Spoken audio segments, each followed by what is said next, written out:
The MRCP is known as the Membership of Royal College of Physicians of the United Kingdom, and this degree and this exam actually gives you something. Like, this will mean something on your CV or your resume. It's a postgraduate medical diploma. It's held throughout the United Kingdom, and it's in different overseas centers. It's a prerequisite if you want to do any sort of specialization later on in the United Kingdom. Now, that being said, if you've already gotten your MRCP, you do not have to go through PLAB. You can enter the United Kingdom and get GMC registration via the MRCP. The PLAB is not necessary in the case. Okay, this is just kind of a bit of a breakdown. So where most of us stand, if you've just graduated and you finished your internship, is right after where it says FY1. That's the foundation year 1, and that is their equivalent to internship in the United Kingdom.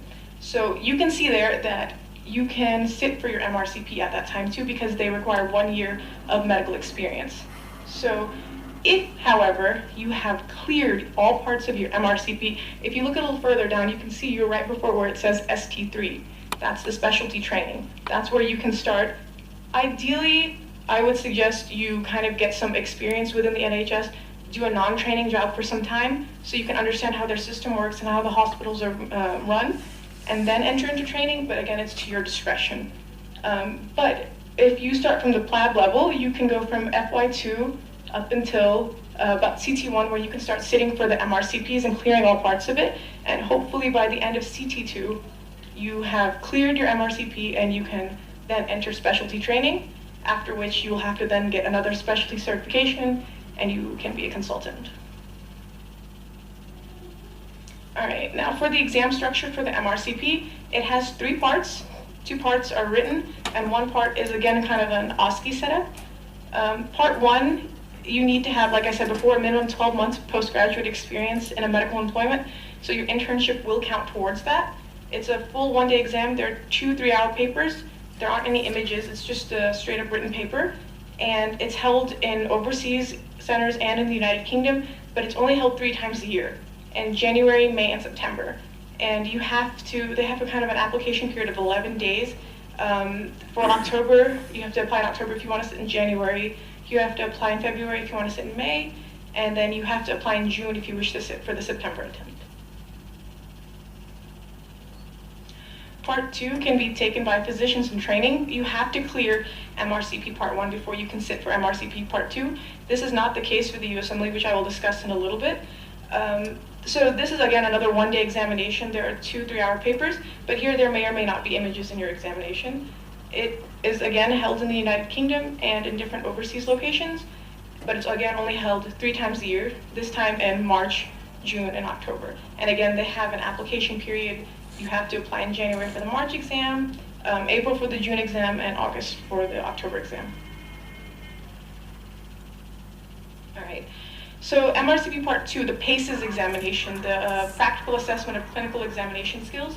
This will test your clinical knowledge before you actually enter into higher specialty training. This is a very important exam, and trainees must have passed their Part 1 MRCP within the last 7 years before they can sit for the PACES.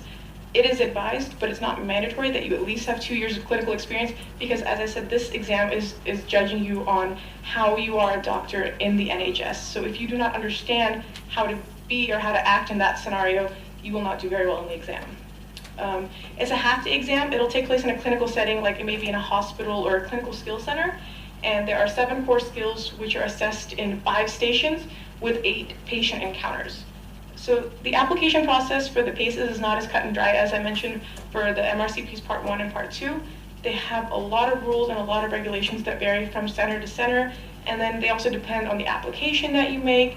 But the good thing is it does take place overseas and in the UK. So you can take all parts of the MRCP at home. You do not have to go to the UK. This is just kind of a little diagram to get you to understand how the PACES exam is set up. It's known as the PACES Carousel. So you can see there are 5 stations, and there are time intervals in between, and there are different kinds of examination stations, history-taking stations, or communication skills or ethics that are tested in this exam. Okay, now the most important part, how much will this cost you?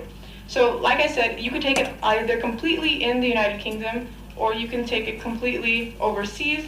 Some people like to take the first 2 parts at home and then take the 3rd part in the UK. That's also an option. You are not bound to one thing or the other.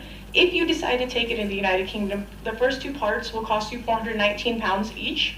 Internationally, it'll cost you $594. For the paces, however, at home, if you take it, it'll cost you £1,202, but overseas it'll cost you $657.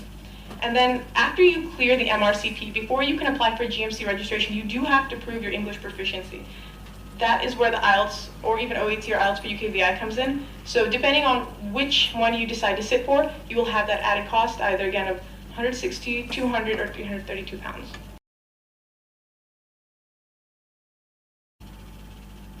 All right, a lot of times people ask me, well, if I have to take the MRCP, why would I ever take the PLAB exam?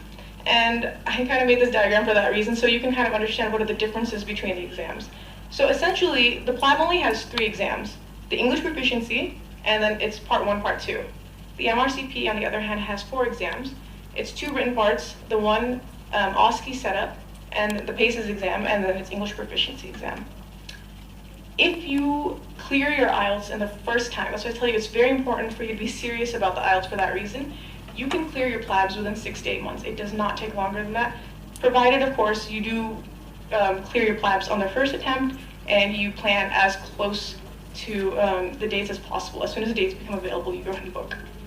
But MRCP, it can take you roughly 2 to 4 years, and as I said before, it's advised to at least have 2 years of clinical experience before you sit for the PACES exam. So when it comes to the exam fees, and just the exam fees, for the PLAB, if you were to just take the IELTS variant, it'll cost you £1,230, but I'm not taking into any courses or anything like if you go to the UK to taking the exams, or for the cost of UKVI or OET. For MRCP, if you take the exam completely in the United Kingdom, it will cost you £1,652. But if you take it completely at home, it'll cost you £2,550. If you decide to take all the written papers at home, but you take the PACES overseas, it'll cost you £2,005. And I've also put in the cost of just for the IELTS, not for the UKVI or OET, and I'm not taking into consideration any courses or your duration of stay in the UK.